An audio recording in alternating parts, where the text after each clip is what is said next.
derdi ki babam? Yabancı olacağım canıma, ciğerime.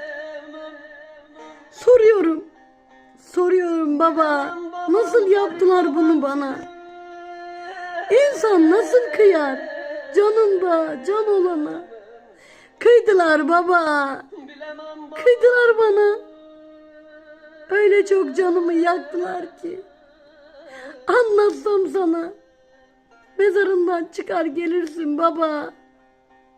Öyle canımı acıttılar ki kıydılar yavruna.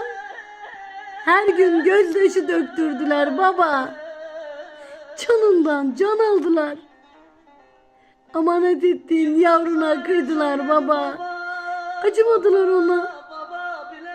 Can demediler bana. Kıydılar baba. Kıydılar yavruna. Bilemem garip babam, bilemem.